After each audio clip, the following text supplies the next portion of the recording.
අද වීඩියෝ එක බුලත් විට කන ඔයාට. ඔයා විට කන්නේ නැත්නම් අනිවාර්යයෙන්ම කන කෙනෙක්ට දකින්න මේක ෂෙයා කරන්න. ඔයාලා කන බුලත් විට ඇතුලේ නොදකින නොපෙනෙන මාරයෙක් ඉන්නවා කියලා මම කිව්වොත් මොකද කියන්නේ ඔයාලා? ලංකාවේ හැදෙන පිළිකා වලින් මරණයට පත් වෙන අය අතර වැඩි දෙනෙක් මිය යන්නේ මුඛ පිළිකා වලින් කියලා දන්නවද ඔයාලා? වසරකට 1500ත් 2000ත් අතර පිරිසක් මුඛ පිළිකා වලින් මැරෙනවා. ඒ කියන්නේ දවසකට 4ක් 6ක් වගේ නැති වෙනවා. ඒ අතරින් පිරිමි තමයි 170ත් 80ත් අතර මිය යන්නේ. ඒකට ප්‍රධානම හේතුවක් වෙලා තියෙනවා බුලත් විට කෑම සහ දුම්බීම. මුඛ පිළිකා බහුලව දකින්න පුළුවන් වෙන්නේ ලංකාවේ කඳුකර ප්‍රදේශවල.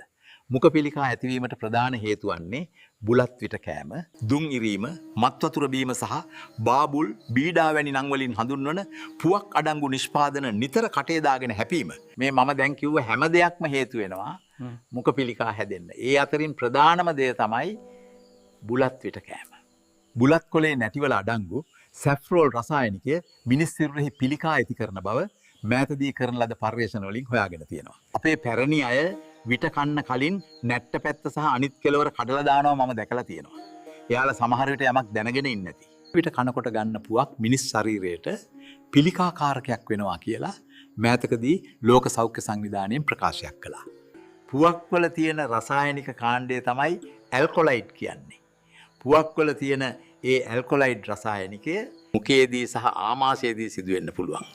රසායනික සංයෝජන නිසා පිළිකා හැදීමට ඇති ඉඩකඩ බොහෝ වැඩි. කටේ පිළිකාවක් හැදුන කෙනෙක්ගේ රෝගය හැදුනදා සිට ආයු කාලය 50%ක්ම වසර 5ක් ඇතුළත මරණයට පත් වෙලා තියෙනවා. මේ පොඩි විස්තරත් දැනගන්න ගමන්ම මරණය ගෙන එන බුලත් විට මාරයා ගැන දැනගන්න.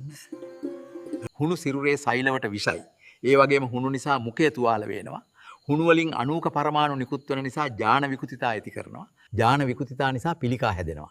හුණු ගල් වල පිළිකා ජනක සංඝටක බහුලයි. ඒ වගේම ක්‍රිස්ටලයින් සිලිකා රසායනයේ අඩංගු හුණු ඊටාම අහිතකරයි. ඔබ බුලත් විට කන කෙනෙක් නම් දැන් තේරෙනවද ඔබ කොච්චරනම් අවදානමකද ඉන්නේ කියලා.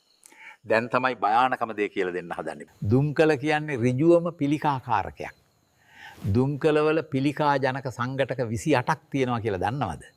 දුම්කොළ හැපීමෙන් හෝ කටේ තියාගෙන හිදීමෙන් අණුක පරමාණුවක් නිදහස් වෙනවා. ඒකෙන් ජාන විකෘතිතා ඇති වෙනවා. දුම්කොළ කැඩීමට පෙර විශාල වශයෙන් කුමිනාශක ගහනවා.